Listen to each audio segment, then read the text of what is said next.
1 mètre d'élévation du niveau de la mer en 2100, c'est pas forcément quelque chose de très palpable, mais si on regarde autour de nous, on se rend bien compte donc, que ça aura un impact considérable.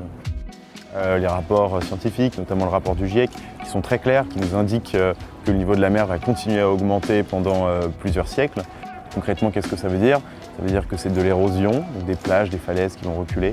Ça veut aussi dire que c'est des événements dits extrêmes, c'est-à-dire qui se produisent rarement, mais qui sont d'une violence forte.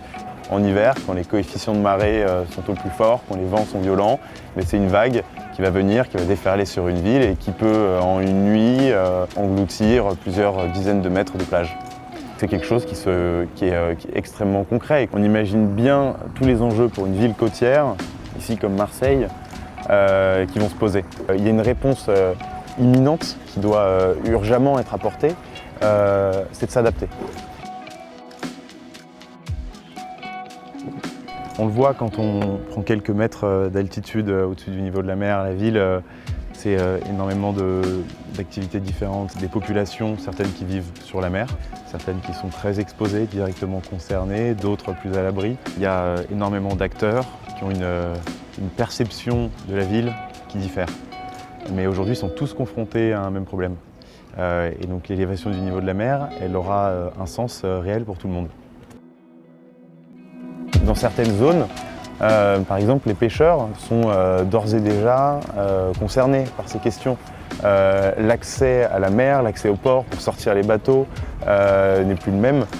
On a des systèmes d'assainissement qui sont enfouis, des systèmes d'approvisionnement énergétique. Par endroits, il va s'agir de construire des digues, là où on ne peut absolument pas reculer, où il faut protéger certaines infrastructures.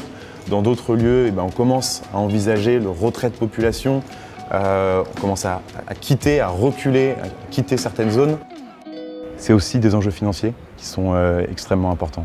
Et ces solutions, elles sont coûteuses. C'est pour ça qu'il faut avoir, dès aujourd'hui, une approche, une solidarité territoriale pour adapter la ville future.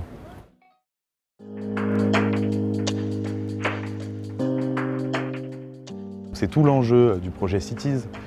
C'est mettre autour de la table des représentants de la société civile, de la population qui est directement concernée, du secteur économique, les élus, les gestionnaires de la ville et les acteurs scientifiques. Et de travailler tous ensemble pour comprendre comment adapter ces villes côtières, quelles sont les solutions qu'on va pouvoir porter et valoriser. L'approche sociale est extrêmement importante quand il s'agit de relocaliser des populations, de relocaliser des territoires.